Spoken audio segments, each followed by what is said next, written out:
HMRC have recently just confirmed to us some detail that was missing from the finance bill clauses issued for consultation before Christmas. So together with what was in the finance bill, this new information allows us to see the complete picture in relation to trust taxation. So interest in possession trusts, how will dividends received by those be taxed? Bearing in mind that an interest in possession trust by definition has a beneficiary or beneficiaries who have a vested right and entitlement to income. Surely you would think that the dividends would be taxed as if they were received by the person that's entitled to them beneficially. Yes, that is the case, but there's a stopping off point, unfortunately, according to HMRC under the new rules, in that the dividends received by trustees of those trusts will be taxed on the trustees first at 7.5%. They will then distribute the dividend net of that 7.5% paid. So if the dividend was £1,000, they're going to take £75 off and you're going to get £9.25.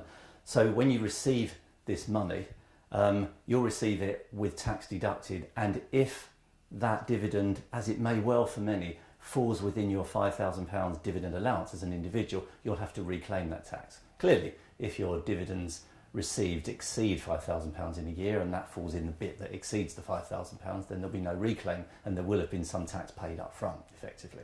So that's some clarification that we were given. Looking at discretionary and accumulation trusts, what we also know now is that the dividend allowance of £5,000, this tax-free amount that you can receive on the first £5,000 of dividends, is not available to the trustees of any trust actually, and certainly not for the trustees of discretionary and accumulation trusts. So they will not have that £5,000 allowance. They do have, clearly the legislation permits it, a standard rate band. So for the first £1,000 of income in the old world would have been taxed at basic rate. How does that apply for dividends? Is it tax-free? Is it taxed at 7.5%? Unfortunately, HMRC have confirmed that the dividends received within the trust standard rate band will be taxed at 7.5%.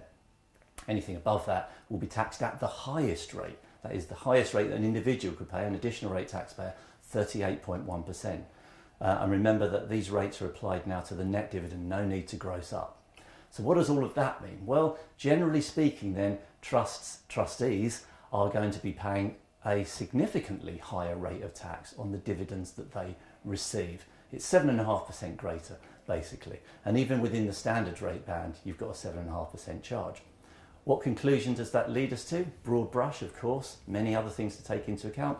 But in relation to dividends received on the portfolio, it may well make sense, especially for trusts that are accumulating the income, to look at making that investment, and the trust powers will permit this, the law will permit it if the trusts don't under the Trustee Act, thinking about holding that portfolio inside an investment bond to defer that tax liability. So trusts with discretionary accumulation powers having this higher rate of tax, holding their portfolios inside an investment bond, avoiding the 38.1% charge on a year-on-year basis, enabling them to accumulate greater funds for the beneficiary, and then carrying out whatever exit planning they can do with the investment bond. Now, the choice between UK and offshore bonds is one that has had to be made over many years, will continue to be made, and largely remains the same once you've decided to wrap the portfolio inside a bond. But I do think that the message to take away from these rates is these rate changes is to re-engage with trustees,